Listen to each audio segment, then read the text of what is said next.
Hello, welcome. Gyanvani channel में आपका स्वागत है। तो फ्रेंड्स, जैसा कि हमने पूरी उपन्यास को लिया है गोदान में, तो हम अभी तक वो हीरा ने जहर दे दिया था गाय को, वहां तक किया है। भाग गया था, फिर लड़ाई झगड़े हुए, पुलिस दरोगा आया और सब रिश्वत ले रहे थे, पैसे मांग रहे थे, ये सब हुआ है। तो पिछले के क्लास आप देख सकते हैं।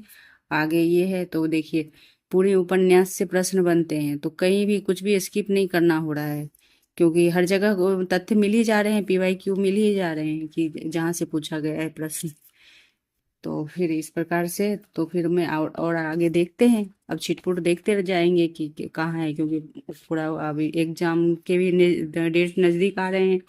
तो, तो सिर्फ गोदान पढ़ के ही तो नहीं सब कुछ हो जाएगा, लेकिन गोदान से प्रश्न आते ही हैं, कुछ भी आता है तो अपन वो प्रश्न गलत हो जाते हैं। तो इसलिए हम डिटेल से लिया है। तो अब शॉर्ट से ही निकालेंगे, देखते हैं कितना क्या होता है सही सही तक। अब देखिए, हर जगह जब पढ़ते हैं एक दूसरे से जुड़े रहता है, तो फिर अपने को पूरा ही लेना ही पड़ता है, तो फटाफट करते हैं। अब देखिए, यहाँ तक हो गया था। ये सासा दाता दिन बोला मेरा श्राप ना पड़े, ये सब हो गया। ये देखिए, यहाँ से प्रश्न बनेंगे, इसलिए मैंने लाइन दे दिया है, तो आप इसको अंडरलाइन करके चेक वो मतलब वो नोट्स बना सकते हैं। झिंगुरी सिंह को आज ईश्वर की न्यायपरता में संदेह हो गया है। और एक साइड में ना मेन तथ्य भी शॉर्ट्स में दे रही हूँ, तो वो भी आप देख सकते हैं। तो फिर ये देखिए, 10 हीरा का कहीं पता ना था, और दिन रात वो तो भाग गया था हीरा। वो जहर दिया तो हर इंसान के अंदर अच्छाई और बुराई होता है, तो उसको तो पता था बुरा काम किया था, तो भाग गया पहले ही कि कोई दबोचता उसको। तो ये था, हो गई कि फिर हार कर बैठ रहा।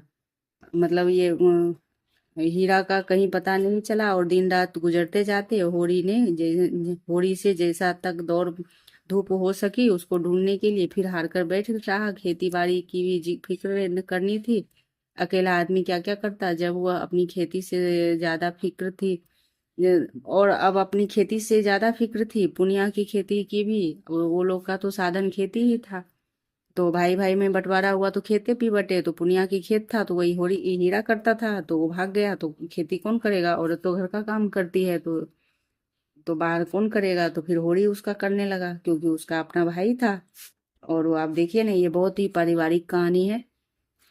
आया है कि वो देखो, उसके साथ गलत भी हुआ तो भी भाई समझ के, यदि छोटा भाई होता तो नहीं करता, लेकिन बड़ा वो जिम्मेदार है होरी, कि ये अपना भाई है, कितना भी बुरा है तो अपना है, अपनी बहू है, चाहे वो कितनी मुंह जोड़ी है। पुनिया कितना लड़ रही थी। पुन्नी जो मैंने दिया था, पुन्नी बहुत लड़ी थी, वो बहुत बदमाश मुंह चोर थी, मुंह जोड़ ही है, गाली गलौज सब करती है।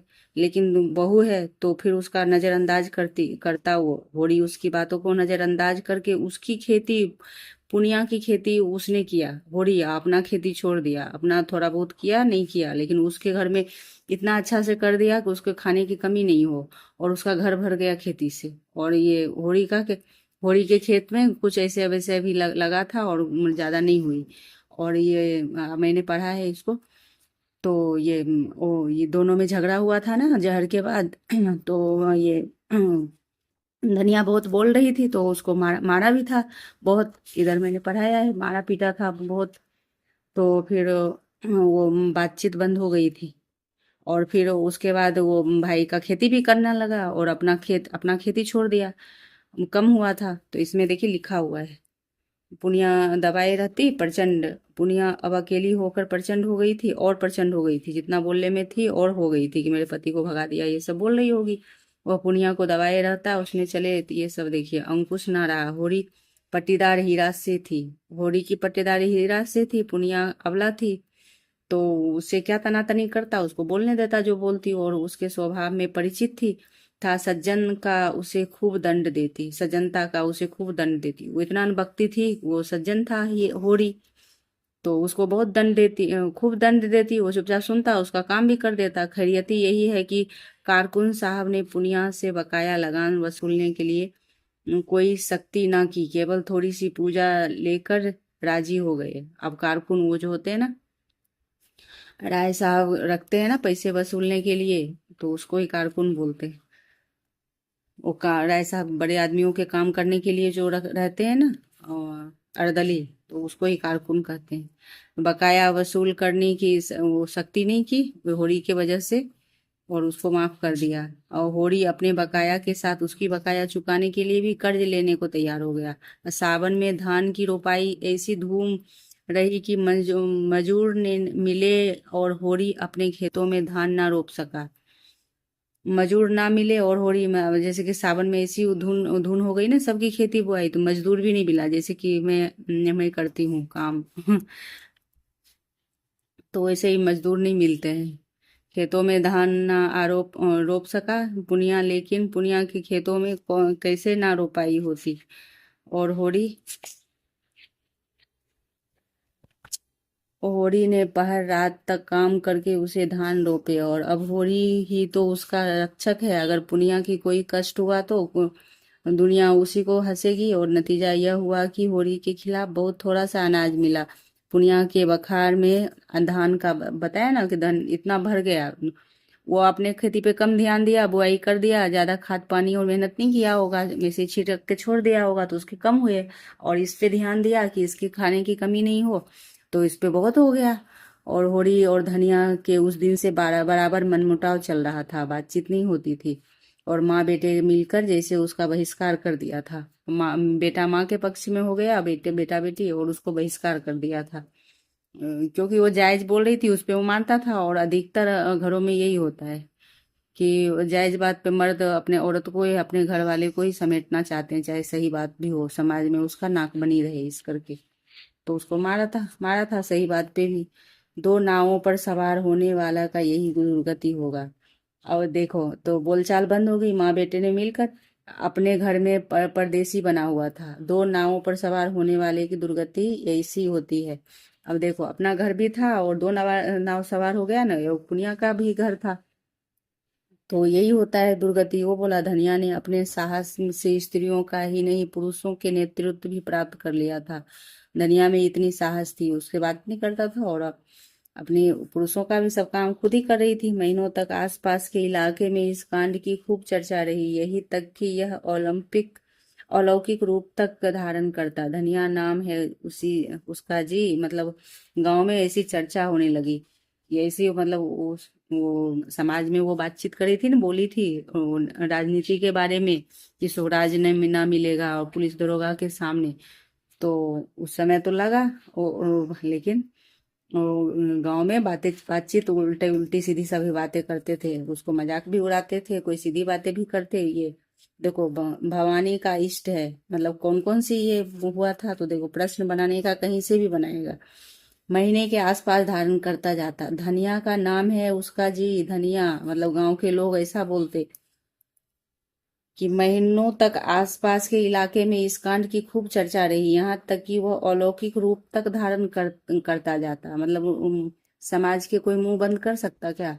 अब राम सीता जी के बारे में इतना वो त्याग तपस्या किया, तो भी सीता जी को बदनाम कर दिया गया कुछ भी बोल के। तो ये तो धनिया है, तो धनिया के बारे में भी देखिए लोग कैसे कैसे बातें कर रहे हैं कि वो तो भवानी का इष्ट है जी। उसे दरोगा जी ने जो ही उसके आदमी के हाथ में हथकड़ी डाली कि धनिया ने भवानी का सुमिरन किया, भवानी उसके सिर पर आ गई, और फिर तो उसमें इतनी शक्ति आ गई कि उसने एक झटके में पति की हथकड़ी तोड़ डाली। और दरोगा भी मूछें पकड़ कर उखाड़ ली, दरोगा की मूछें पकड़ के उखाड़ ली। देखिए कैसी कैसी अनर्गल बातें होती है समाज में।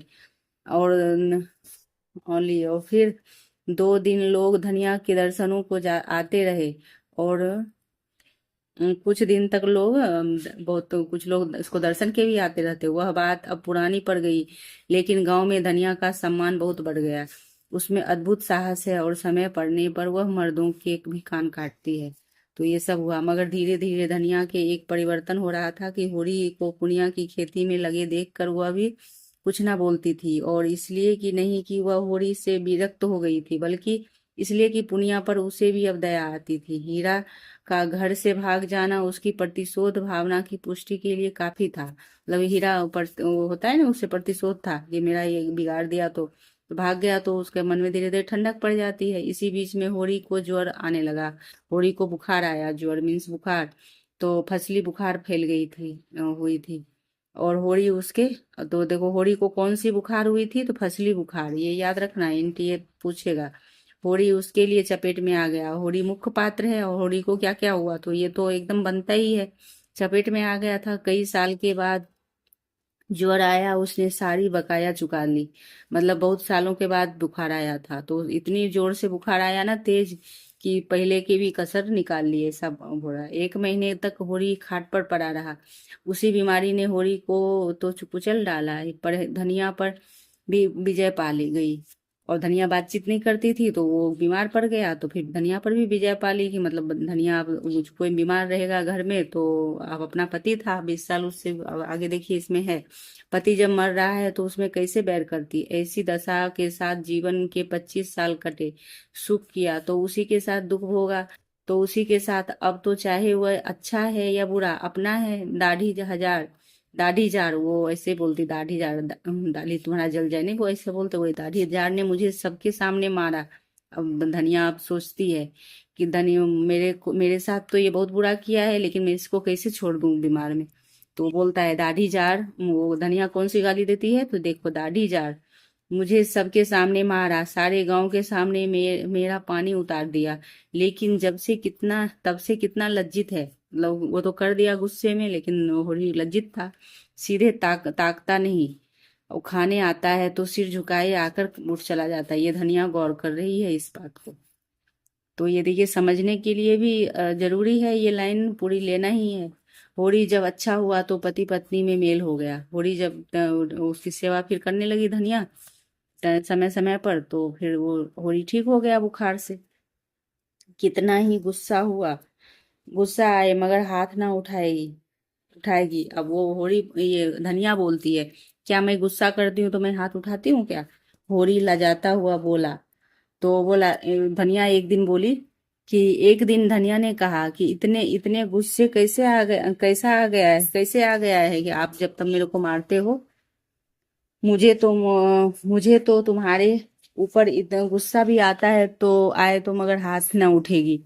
तो होरी लजाता हुआ बोला, अब उसकी चर्चा ना कर धनिया, मेरे ऊपर तो कोई भूत सवार था, और इसका मुझे इतना दुख हुआ कि वह मैं नहीं जानता, और जो मैं भी क्रोध में डूब मरी होती, तो क्या मैं रोने के लिए बैठा बैठा रहता? मेरी लाश लाश भी तेरे साथ चिता पर जाती। अच्छा चुप रहो, बेबात की बात मत करो, ये धनिया बोलती है, और ये होरी बोलता है, तो ये ध्यान रखना। गाय सो गाय गई सो गई, मेरे सिर पर एक विपत्ति डाल गई, दुनिया की फिकर मुझे मारे डालती है। तो ये होरी बोल रहा है कि गाय गई सो गई, और फिर पुनिया की विपत्ति मेरे सिर पे डाल दिया। और इसलिए तो कहते हैं कि भगवान घर का बड़ा ना बनाए। अब देखिए, बड़े ये होरी कहता है कि भगवान घर का बड़ा ना बनाए, छोटे को नहीं हंसता लोग, नेकी बदी सब बड़े को ही सिर पे जाती है। ये होरी का कथन है। तो ये आईएमपी हो सकता है ना। माघ के दिन महावट लगी हुई थी, मा- और घटा टोप अंधेरा छाया था, कोहरा लगा रहता है ना माघ के महीने में, तो देखिए माघ महीने की जिक्र है, तो ध्यान में रखना है।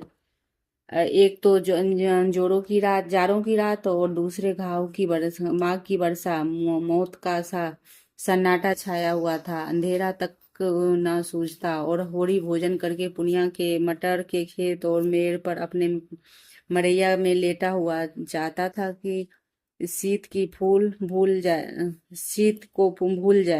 अब उसके तो इतनी गरीबी थी कि वो अपने मरैया में, वो बनाते हैं खेतों में, खोपड़ी से टाइप का, एक ही मतलब 4 बांस पे खड़े कर देते हैं ऊपर छत, तो उसमें था।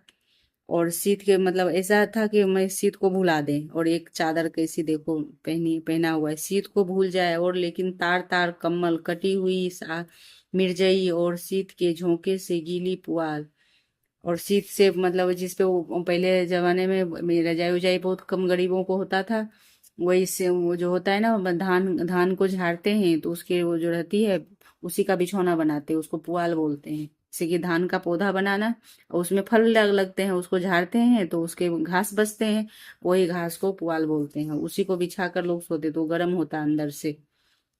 ये तो हमने भी देखा है। और मेरे नानी के यहाँ ससुराल में तो मैंने देखा था, किसान का ही घर था। तो फिर मैं दोनों जगह देखा, और मेरी परवरिश तो मेरे पापा होम्योपैथिक डॉक्टर थे तो वहाँ पे हुई। तो हम वहाँ तो नहीं देखते थे, लेकिन जब जाते थे तो देखते थे धान की पुआल। बेवाव फटो पैरों पेटों में डाल के और हाथों जांघों के बीच दबाकर कम्बल में मुंह छिपाकर सोता था। अपने ही गर्म सांसों में अपने को गर्म करने की चेष्टा करता, जैसे ऐसे सुकुड़ को सोते हैं ना, और वो उस तरह से कम्बल में मुंह छिपाकर गर्म सांसों में करिए। पीछे इतनी सांसत हुई कि इतनी गालियां खानी पड़ी, और ये कम्बल उसने जन्म से ही पहले था।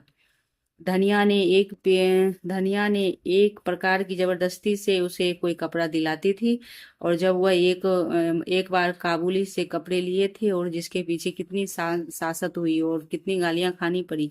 ये कम्बल उसके जन्म से ही पहले का था। बचपन में अपने बाप के साथ वह इसी में सोता था। जवानी में गोबर को लेकर इसी कम्बल में उसके जारे कटे थे, और बुढ़ापे में आज भी बुढ़ापा कम्बल उसका साथी है।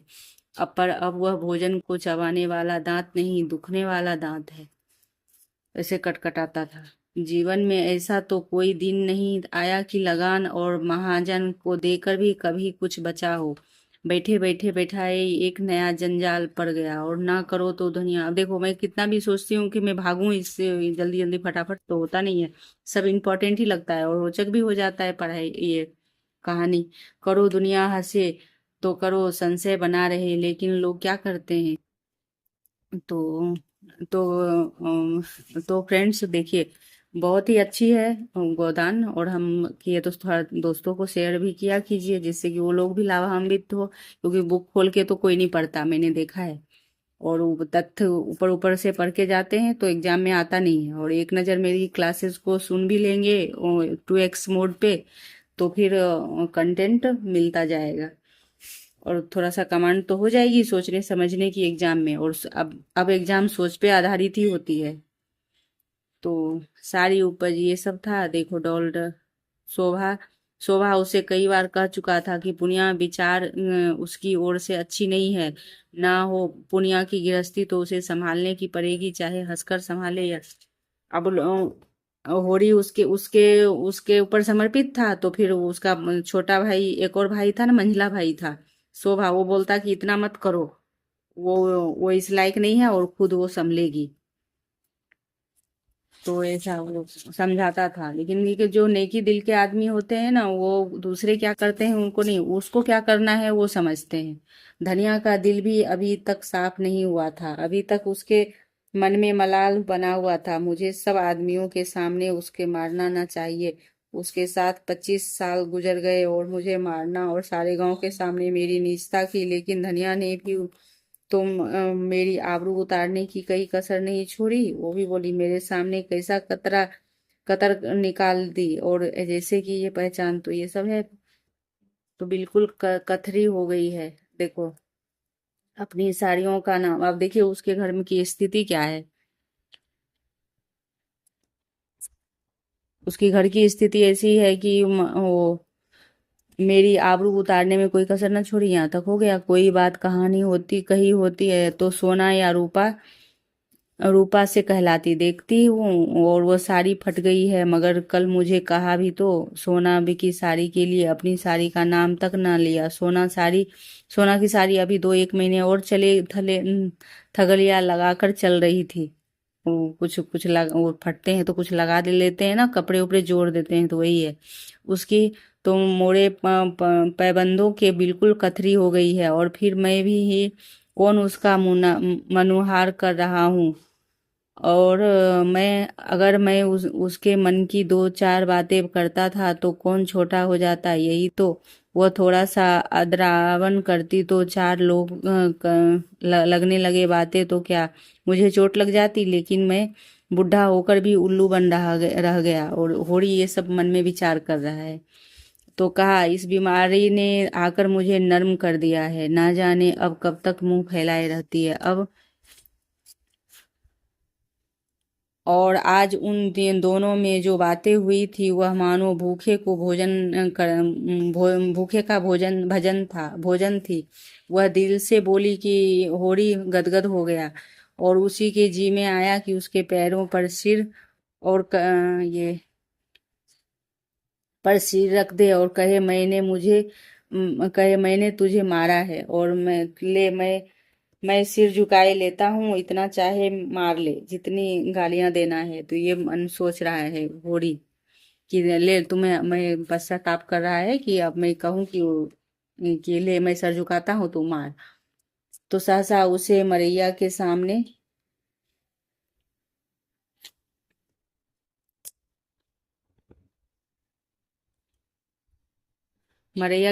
चूड़ियों की झंकार सुनाई दी। उसने कान लगाकर सुना, हाँ कोई पटवारी की लड़की होगी, चाहे पंडित जी की घरवाली मटर उखाड़ने आई होगी। ना जाने क्यों इन लोगों की नीयत इतनी खोटी है। सारे गांव से अच्छा है तो गांव से अच्छा होगा।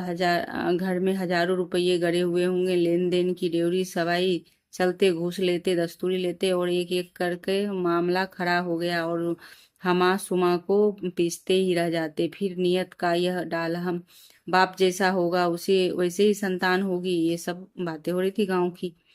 तो ये आंखें देखकर मक्खी निकली जाती है क्या, और इतने ये सब है। तो मगर नहीं, यह तो धनिया है, पुकार रही है। मगर नहीं, धनिया ने पुकारा, सो गए कि जागते हो। होरी झटपट उठा, मरैया के बाहर निकला तो आज मालूम होता है कि देवी प्रसन्न हो गई है, उसे वरदान देने आई है। उसके साथ ही बादल बादल बूंदी और जाड़े पाले इतनी रात गए, उसका आना शंकाप्रद थी। और जरूर कोई ना कोई बात है, कोई आया था। तो वही गोबर और दुनिया आई है। बोला, न ठंड के मारे नींद आ जाती है, तू इस जाड़े पाले में कैसे आई? तो जब कुशल हो तो हाँ सब कुशल है, जरूर कोई ना कोई बात है।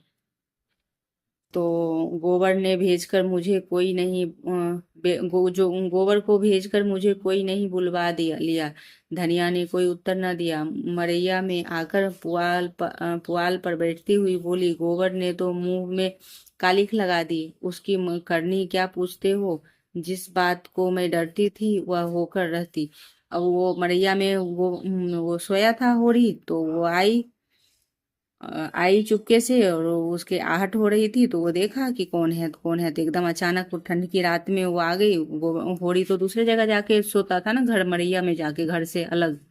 तो वहीं ये गई थी और चुपके से गई। तब बोला, कौन है? ये सब बातें हुई कि ठंड में कौन इतनी। तो धनिया बोली, मैं हूँ। और तो क्या बात है, तू इतनी रात गई आई है? तो बोला कि ये गोबर ने तो ना कालिख लगा दी, और उसकी करनी पूछते हो? जिस बात से मैं डरती थी वही हुआ। क्या हुआ? किसी से मारपीट हो बैठा? तो ये सब है, मैं क्या जानूं क्या बैठा। चलकर पूछो उसी राण से। मतलब वो झुनिया को गाली देती। कोई अपने बेटे को गलत नहीं ठहराता है, दूसरे को ही गलत ठहराता है। झुनिया को गाली दे रही है। तो हाँ, बोरा क्यों नहीं जाऊंगा। ये बात ही ऐसी है कि तो वो गाली दी। तो फिर किस पर रो रौर से किस रौर से रार से तो क्या कहती है तू? बोरा तो नहीं गई है? वो होरी बोलता है, तो हाँ बोरा क्यों नहीं जाऊंगी। बात ऐसी ही है कि छाती दुगुनी हो जाए। हीरा के मन में प्रकाश की एक लंबी रेखा में होरी के मन में प्रकाश की लंबी रेखा ने प्रवेश किया। साफ साफ क्यों नहीं कहती कि रार को कह रही है? किसको? तो उसी झुनिया को। किसको कहूंगी? वो तो झुनिया क्या है, क्या आई है, कहाँ यहाँ आई है? तो हाँ, कहाँ जाती? पूछता पूछता कौन? गोबर क्या घर में नहीं है? गोबर का कहीं पता नहीं है, जाने कहाँ भाग गया। मुझे 5 महीने का पेट है। वो धनिया बोल रही है कि वो मुझुनिया ऐसा बोल रही है कि गोबर तो भाग गया और मुझे लाके, और वो मेरे 5 महीने के पेट है, मतलब पेट में बच्चे हैं। होरी सब कुछ समझ गया। गोबर को बार बार आहिराने जाता देखकर वह खटका था। मतलब गोबर बार बार वहां जाता था ना, गाय लेने गया, तब से उसकी दोस्ती हुई थी, पहले बता चुके थे। तो वो तो आंखें तो सब कुछ देखता है ना। तो अपना मन होड़ी देखता था। तो मतलब मैंने शंका मेरे को पहले से ही था। युवकों के कुछ रसिकता होती है, इसमें कोई नई बात नहीं है। मगर जिस रुई रुई के गले में उसने नीले आकाश में हवा के झोंके से, अब ये देखिए ये कहाँ पर आई है। ये तो ये है, गोले उसने नीले आकाश में हवा के झोंके उड़ते देखकर केवल मुस्कुरा दिया। वह सारे आकाश में छा गया, उसके मार्ग को इतना अंधकार में बना देगा, यह तो कोई देवता भी नहीं जान सकता। गोबर ऐसा लंपट, वह सरल गवार जिसे वह अभी बच्चा समझता था, लेकिन उसे भोज की चिंता न थी, पंचायत का भय न था, और झुनिया घर में कैसी रहेगी इसकी चिंता भी न उसने ना थी। और उसे चिंता थी गोबर की, लड़की लज्जाशील है, अनाड़ी है, आत्माभिमानी है, कहीं कोई नादानी ना कर बैठे। होरी ये सब सोचने लगा। ये देखिए आकाश की बातें हैं तो ये इम्पोर्टेंट है, यहाँ पर ध्यान देखना है। IMP यहाँ ध्यान देखना है कि इसमें कोई नई बात नहीं है, मगर जिस रुई के गोले को उसने नीले आकाश में हवा के झोंके से उड़ते देखकर केवल मुस्कुरा दिया, वह सारे गांव आकाश में छाकर उसने मार्ग को इतना अंधकार में बना देगा कि यह तो कोई देवता ना जाने हो सकता। गोबर एक लंपट था, ये सब वो बात कर रहा है। घबरा कर बोला, झुनिया ने कुछ कहा? गोबर नहीं कहा, उसने कहकर गया। झुनिया धनिया झुंझलाकर बोली, तुम्हारी अकल तो घास खा गई है, उसकी चहेती यही बैठी है और भाग कर जाएगी कहाँ? वो यहाँ कहीं छिपा बैठा होगा, दूध दूध जो थोड़े ही पीता है, कहीं चला जाएगा, ऐसा है। मतलब दूध पीता बच्चा होता है ना, वो कहीं ये कि कहीं खो जाएगा। मुझे तो यह कलमुही झुनिया की चिंता है कि क्या करूं। तो ये सब है। ताक झांक होने लगी। पेट ना रहता तो अभी बात ना खुलती, मगर जब पेट रह गया तो झुनिया की लगी घबराने। और ये सब है। गोबर टालता रहा। ये सब है। देखिए जो लेके आ गया था तो यही सब है। होरी बोला, तुझे बना नहीं है उसे घर में आने देने चाहिए। और सब कुछ हार गई, टलती नहीं। धनिया धरना दिए बैठी थी, चुड़ैल लेके। ये सब देखिए, ये सब है वही छिटाकसी। दाढ़ी हजार भोला सब कुछ देख रहा था, और वह एक चुप्पी साधे बैठा था। मतलब वो अपनी बेटी को नहीं देखा, सब कुछ देख रहा था। और धनिया धनिया का दाढ़ी जार ये मुंह का था। किसी को दाढ़ी चार बोलता है, तुम्हारा दाढ़ी जल जाए नहीं ऐसा, तो वो दाढ़ी चार बोलता था। दाढ़ी चार सब कुछ देखता रहा और कुछ बोला नहीं। वो जानता था गोबर दिन रात घेरे रहता था तो देखता नहीं था। आंख फूट गई थी क्या? चल मैं झुनिया से पूछता हूँ। दोनों भैया से निकलकर गांव की ओर चले। दोनों मरैया से निकलकर गांव की ओर चले। और होरी ने कहा, 5 घड़ी के ऊपर रात हो गई है। धनिया बोली, हाँ क्या, मगर कैसा सोता पड़ गया? कोई चोर आए तो सारे गांव में मुंह ले जाए। चोर ऐसे गांव में नहीं आते, धनिया के घर जाते हैं। धनिया ने ठिठक कर होरी का हाथ पकड़कर और बोली, देखो हल्ला मत मचाओ, नहीं तो सारा गांव जग जाएगा, बात फैल जाएगी। और होरी ने कठोर स्वर में कहा कि मैं यह कुछ नहीं जानता, हाथ पकड़कर घसीट कर लाऊंगा और गांव के बाहर कर दूंगा। बात पहले तो ऐसे गुस्सा आया था कि घसीट के लाऊंगा। देखिए उसका घर अलग था और वो खेतों में मरैया होती है तो वहां था। और धनिया वहां गई थी होरी के पास, जो बोला था ना कि अंधेरे में एक चोरी की आवाज आई, खनक आई, चुपके से कोई खड़ा था। तब होरी ने देखा कि कौन खड़ा है, तो धनिया गई थी खेतों में। फिर वो दोनों मिलके गांव आई। गांव में उसका घर था। वह मेरे घर आई है। तो धनिया ने फिर उसका हाथ पकड़ा और धीरे से बोली, तुम उसका हाथ पकड़ोगे और चिल्लाएगी तो चिल्लाया करो। तो मुद्दा इतनी रात अंधेरी सन्नाटे में रात जाएगी कहाँ? सोचो, जहाँ उसके उसके सगे हों, हमारे घर में उसका क्या रखा है? हाँ लेकिन इतनी रात घर में निकालना उचित नहीं है, पाँव भारी है। डर डर डरा जाए तो और अगत हो, ऐसी दशा में कुछ करते धरते नहीं है। तो हमें क्या करना है? मेरे या जिए, मरे या जिए। पहले तो गुस्सा आ रहा था कि उसको निकाल देंगे ऐसे वैसे। फिर वो उसको सहानुभूति भी हो रही है, एक पेट में बच्चा है, और एक बच्चा आ जाने से अलग ही है। मतलब किस कर्म से आया कोई कुछ नहीं, लेकिन एक बच्चा मासूम पेट में अपने आप आता है, पलता है, तो उसके लिए सहानुभूति हो जाती है कि कुछ ऐसा वैसा हो जाए। हमें क्या करना है? मरे ये जिए, ये सब है। धनिया ने गंभीर चिंता से कहा कि काली जो लगनी थी वो लग गई, अब वह जो जी तो नहीं जाएगी, छूट सकती। गोबर नौका डुबा दी और गोबर नहीं डुबाई इसी ने तो। वह तो बच्चा था, इसके पंजे में आ गया। और किसी ने देखो अपने बेटे को तो नहीं कह रहा है, और इसकी पंजे में आ गया। ये लड़की चतुर चालाक है।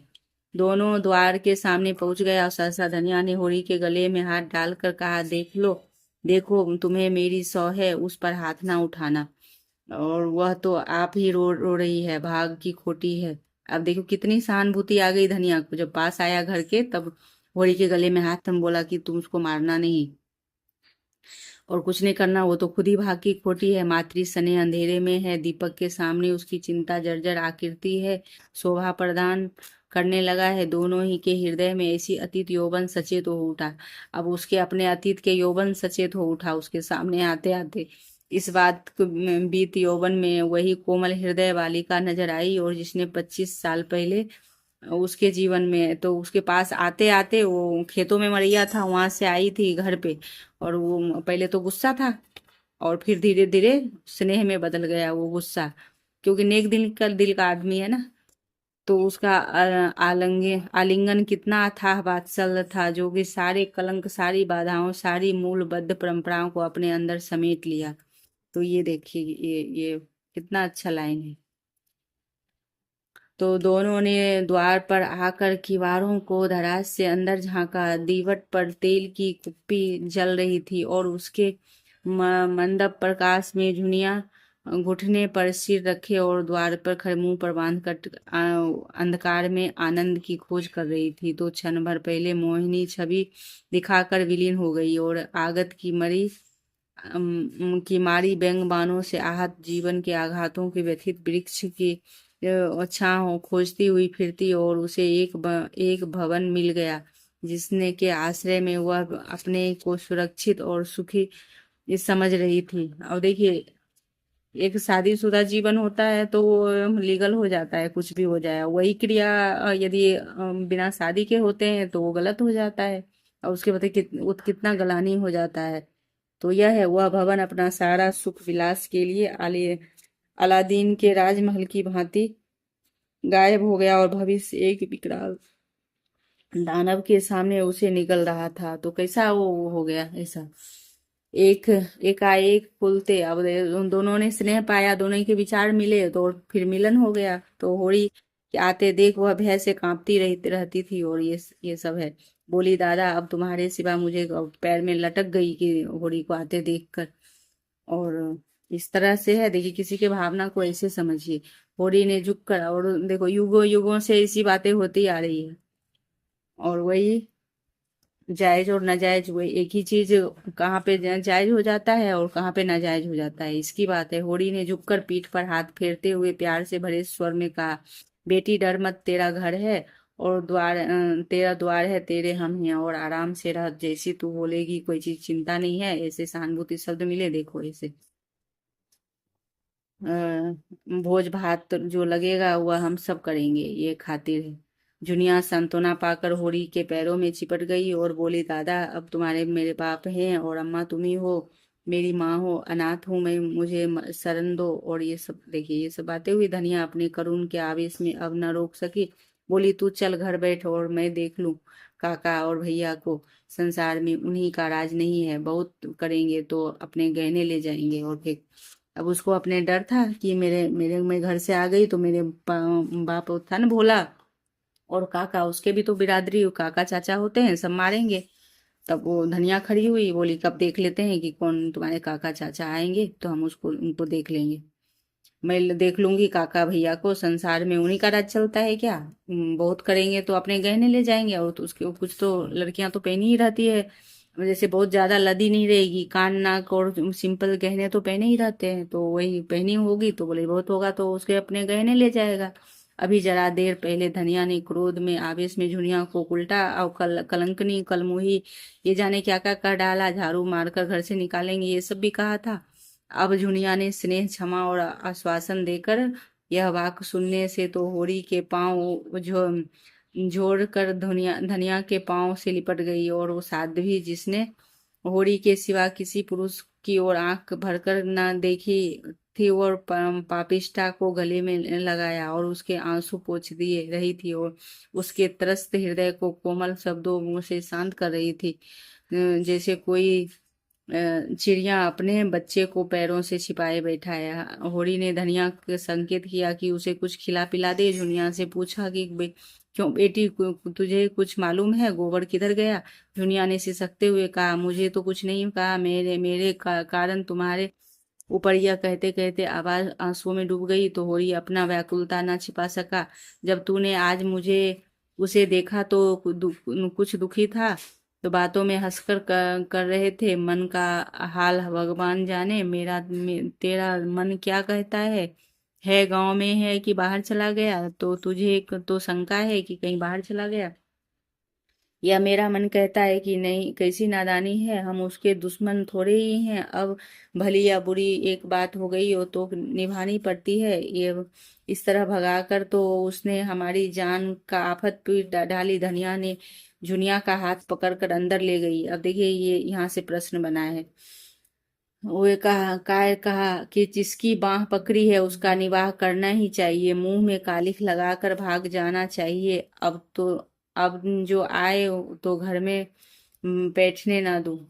धनिया ने झुनिया का हाथ पकड़कर अंदर ले जाते हुए कहा। धनिया ने कहा, कायर कहीं, जिसकी बाह पकड़ी है उसका निवाह करना चाहिए। तो ये PYQ है, और इसको PYQ है, और इसको उलट पलट के प्रश्न बनाया जा गया है।